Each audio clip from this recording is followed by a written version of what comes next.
Hello friends, welcome to my YouTube channel sweet moment. So friends, अगर आपको video अच्छी लगे तो वीडियो को लाइक करना, चैनल को सब्सक्राइब करना और अगर आपको कोई फ्रेंड हमारी तरह वांगशी लवर हो तो उसके साथ भी वीडियो शेयर करना। सो फ्रेंड्स, लास्ट पार्ट मैंने आप लोगों को बताया था कि जब वांग जी विंग को अपने घर लेके जाता है तो वांग जी की मदर और सिस्टर विंग को वहाँ पर देख के काफ़ी ज़्यादा शॉक होती हैं। एंड उसके बाद वांग जी अपने सिस्टर से कहता है कि वो विंग को किसी गेस्ट रूम में ले जाए। एंड वांगची जब सोने जा रहा होता है उससे पहले वो विंग के गेस्ट रूम का डोर लॉक कर देता है ताकि वो वहाँ से कहीं बाहर ना जा पाए। एंड वो सोने चला जाता है।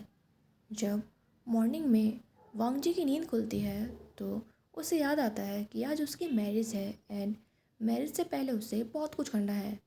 सबसे पहले वो अपने फ्रेंड यांग को कॉल लगाता है और उससे पूछता है कि क्या रोज़ के बारे में कुछ पता चला। एंड यांग कहता है कि वो गर्ल सडनली कहीं डिसअपियर हो गई है। ऐसा लग रहा है कि उस नाम की गर्ल इस सिटी में रहती ही नहीं थी। वांगजी कहता है कि ठीक है, उस गर्ल को ढूंढते रहो। उसके बाद वांगजी विंग के रूम की तरफ जाता है और डोर को ओपन करता है। फिर वो विंग को देखता है जो कि अभी भी बेड पे सोया हुआ था और उसने एक पिलो को टाइटली हक किया हुआ था। उसके बाद वांगजी दोबारा से उस डोर को लॉक कर देता है और अपने रूम में फ्रेश होने चल जाता है। एंड उसके बाद जब वो नीचे हॉल में जाता है तो उसकी मदर ब्रेकफास्ट प्रिपेयर कर रही थी और डाइनिंग टेबल पे ब्रेकफास्ट रख रही थी। वांगजी के घर में बहुत सारे सर्वेंट्स थे और वांगजी ने कई बार अपनी मदर को मना किया था कि उन्हें ब्रेकफास्ट बनाने की कोई ज़रूरत नहीं है, पर वांगजी की मदर कभी भी ये बात नहीं मानती थी। जब वांगजी के फादर जिंदा थे तब भी जो सारा ब्रेकफास्ट लंच और डिनर था वो वांगजी की मॉम ही बनाया करती थी। वांगजी अपने मॉम को मॉर्निंग विश करता है और वांगजी की मदर भी स्माइल करते हुए उसे मॉर्निंग विश करती हैं। एंड उसके बाद जेसिका भी वहाँ पर आती है और दोनों को मॉर्निंग विश करती है और अपने मॉम के चिक्स पर किस करती है। इसके बाद जेसिका विंग के बारे में पूछती है तो वांगजी कहता है कि वो अभी भी सो रहा है। वांगजी की मॉम जेसिका से कहती हैं कि जाकर विंग को भी ब्रेकफास्ट के लिए ले आओ, क्योंकि जब मैरिज का प्रोसेस स्टार्ट होगा तब उसे पूरे दिन खाने का कभी भी टाइम नहीं मिलेगा। ये सुनते ही जेसिका तुरंत विंग के गेस्ट रूम की तरफ जाने लगती है। जब वो जहाँ जाती है तो देखती है कि विंग का जो डोर था वो लॉक था और वो समझ जाती है कि ये उसके ब्रदर ने किया होगा। जेसिका डोर ओपन करती है और रूम में अंदर जाती है और वो देखती है कि विंग बिल्कुल एक क्यूट रैबिट की तरह सो रहा था। जेसिका विंग के पास जाती है और धीरे से उसे जगाने की कोशिश करती है। विंग एकदम से शौक के साथ उठता है क्योंकि हर मॉर्निंग या तो उसकी मदर या उसके फादर उसे उठाने आया करते थे और ये वॉइस उन दोनों में से किसी की भी नहीं थी। फिर विंग पहचानता है कि ये वॉइस उसकी बेस्ट फ्रेंड जेसिका जेसिका की है। एंड उसके बाद विंग को लास्ट नाइट जो कुछ हुआ था वो सब कुछ धीरे धीरे याद आने लगता है। एंड विंग को याद आता है कि आज उसकी माफिया किंग के साथ मैरिज है। जेसिका जो कि नोटिस करती है वो तुरंत विंग के ईयर्स को रब करने लगती है। जब जेसिका और विंग फ्रेंड्स बने थे तब जेसिका को पता चला था कि जब भी विंग टेंस होता है तो उसके ईयर रब्स करने से वो काम हो जाता है।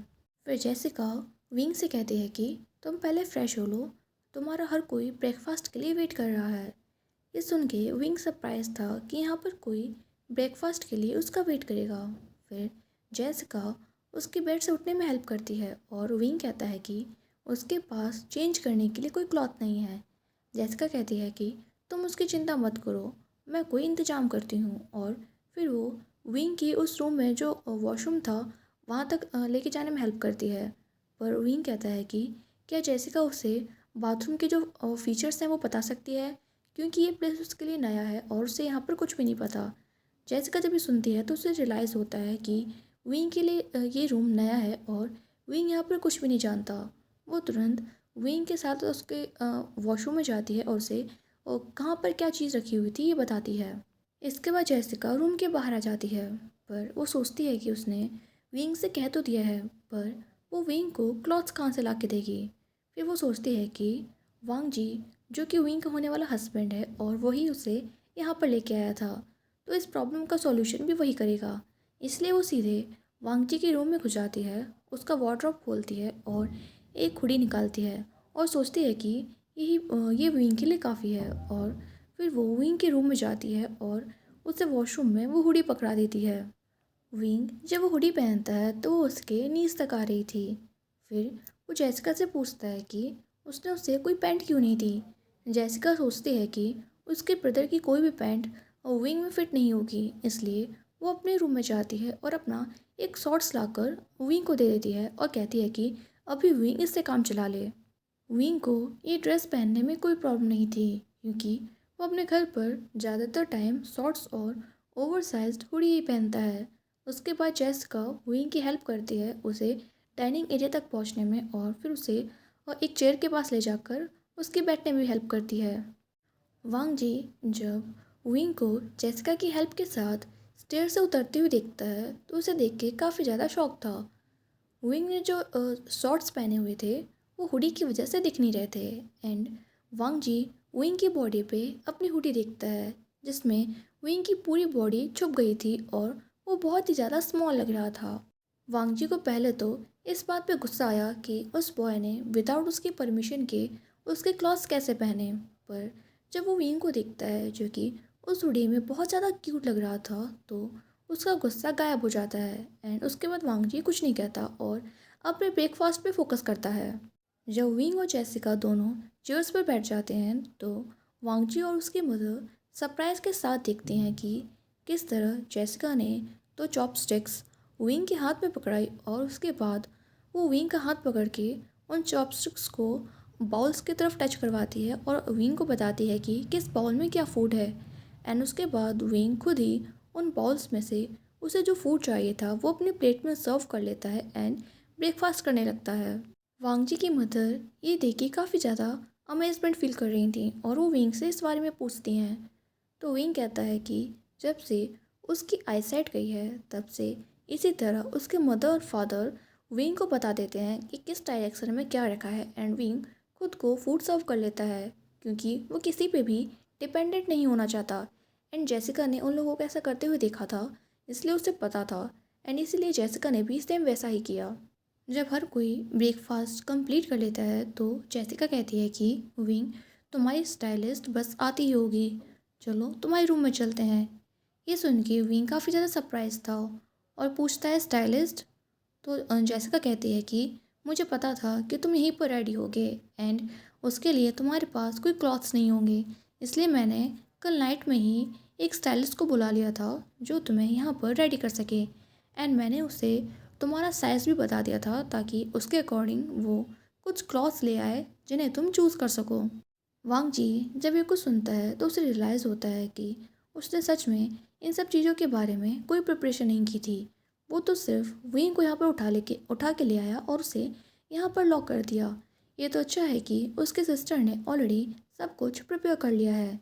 इसके बाद वो अपनी मदर से कहता है कि उसे कुछ इम्पोर्टेंट्स काम है और वो उसके लिए बाहर जा रहा है। पर वांग जी की मदर उसे रोकती हैं और कहती हैं कि आज उसकी मैरिज है, आज वो कहाँ जा रहा है। पर वांग जी कहता है कि इस मैरिज से भी कुछ बहुत इंपॉर्टेंट काम है और वो उसे आज ही पूरे करने हैं। ये कह के वांग जी वहाँ से चला जाता है। जब वांग जी की मदर और सिस्टर ये बात सुनती हैं तो वो विंग की तरफ देखती हैं कि शायद उसे सैड फील हो रहा हो। पर विंग पर वांग जी की उस बात का कोई असर नहीं था क्योंकि विंग को ऑलरेडी पता था कि ये जो मैरिज है वो उसके और माफिया किंग दोनों के बीच में सिर्फ एक कॉन्ट्रैक्ट की तरह है, उससे ज़्यादा और कुछ नहीं। और उसने माफिया किंग से कुछ भी एक्सपेक्टेशन नहीं रखी। फिर कुछ टाइम बाद वहाँ पर स्टाइलिस्ट आ जाती है एंड जेसिका विंग की हेल्प करती है उसके रूम में जाने में। एंड उसके बाद वांग जी की मदर और जेसिका दोनों विंग को हेल्प करती हैं उसके लिए क्लॉथ्स चूज़ करने के लिए।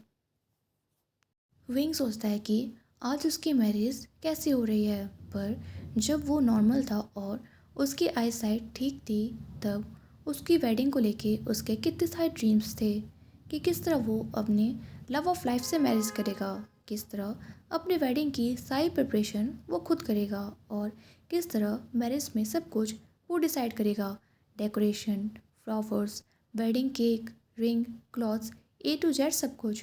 पर यहाँ तो वो ये भी डिसाइड नहीं कर पा रहा है कि उसे किससे मैरिज करनी है। या तो उसके पास कोई भी चॉइस नहीं है। पर विंग ये सब कुछ सोचकर सैड नहीं हो रहा था, क्योंकि जब से उसकी आईसाइट चली गई थी तब से उसने इन सब चीज़ों के बारे में सोचना बंद कर दिया था। क्योंकि एक ब्लाइंड बॉय से कौन प्यार करेगा और कौन ही मैरिज करेगा।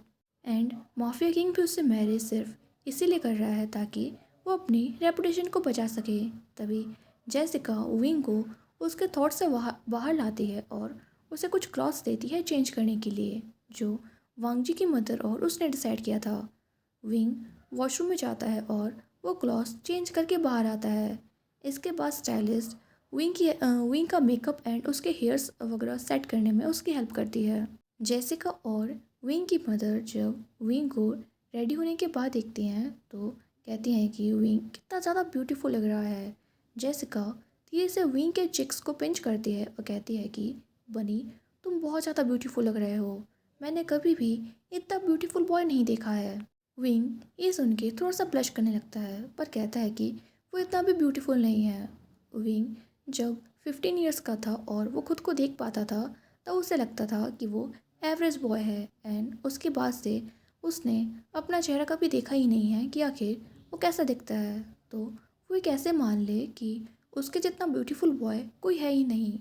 पर वांग जी की मदर जो उसकी ये इनसिक्योरिटी नोटिस करती हैं वो उसके फॉरहेड पे किस करती हैं और कहती हैं, सन मेरी बात पर बिलीव करो, मैंने कभी भी तुम्हारे जितना ब्यूटीफुल बॉय नहीं देखा। तुम सच में बहुत ज़्यादा ब्यूटीफुल लग रहे हो। एंड तभी वहाँ पर डोर पर नॉक होती है और जब वो लोग कम इन कहते हैं तब वहाँ पर यांग आता है और कहता है कि वांग जी ने विंग जेसिका और उसकी मदर को हॉल लेकर जाने के लिए कहा है। वांग जी डायरेक्टली मैरिज हॉल जाएगा। वांग जी की मदर ये सुन के काफ़ी ज़्यादा डिसअपॉइंट होती हैं पर वो कर भी कह सकती थी, इसलिए वो जेसिका विंग की हेल्प करती हैं वहाँ से उतरने में। एंड फिर वो लोग कार में बैठ के मैरिज हॉल की तरफ जाने लगते हैं। कार में विंग वांग जी की मदर से पूछता है कि आंटी, विंग को इस मैरिज से केवल एक ही चीज़ चाहिए थी कि जब उसकी वेडिंग हो तब वहाँ पर उसके मदर एंड फादर प्रेजेंट हों। वो उनके बिना, भले ही ये एक कॉन्ट्रैक्ट वाली मैरिज ही क्यों ना हो, फिर भी वो उनके बिना ये मैरिज नहीं करना चाहता था। ये सुनकर विंग की future mother in law smile करती हैं और कहती हैं कि सन तुम चिंता मत करो, वो दोनों लोग वहाँ पर ऑलरेडी पहुँच चुके हैं। सो फ्रेंड्स, कल फाइनली मैरिज है। अगर आप लोगों को वीडियो अच्छी लगी हो तो वीडियो को लाइक करना, चैनल को सब्सक्राइब करना। मिलते हैं कल। Bye bye, take care.